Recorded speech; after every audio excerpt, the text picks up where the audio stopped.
قبل أيام كنت في لقاء معه. حسين الشهرستاني قال للتحالف الوطني أنا مصدوم. حسين الشهرستاني أقرب حليف من حلفاء المالكي. طيب. قال أنا مصدوم من يوم ما انشغلت بلجنة النظر في مطالب المتظاهرين، وبالمناسبة المتظاهرين أول 5-6 أيام كانت عندهم مطالب، بس بعدين من شافوا السيد المالكي قال لهم فقاعات رفعوا لافتة ارحل.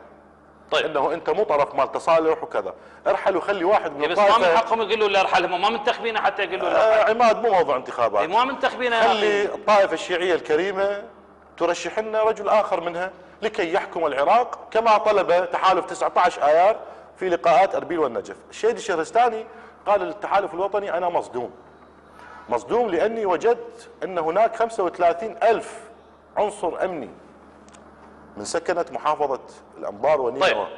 هؤلاء جرى اجتثاثهم خلال منذ 2010 إلى اليوم، رغم أن هؤلاء كانوا من أكثر الذين قاتلوا طيب. الإرهاب والإرهابيين وقدموا تضحيات في المواجهة مع القاعدة. يستقيل أنت حسين الشهرستاني، أنت مو جزء من هذه الحكومة؟ هذا أولا. طالما شفت أكو خلل ثانيا استقيل وقول أكو خلل. اسمع المعلومة براس المالكي. اسمع المعلومة الثانية.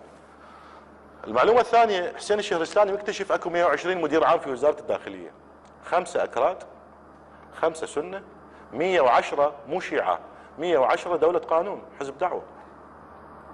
طيب. ما في أي توازن. طيب. لا التيار الصدري عنده، لا المجلس الأعلى عنده، لا أحمد الشلبي عنده. يمكن المفروض يتوزع طيب. بالتساوي. أقصد بالنتيجة السيد نور المالكي لا يؤمن بحكومة الشراكة. طيب. هو يقوم بقضم الدولة الآن، كل ملف الطاقة لديه.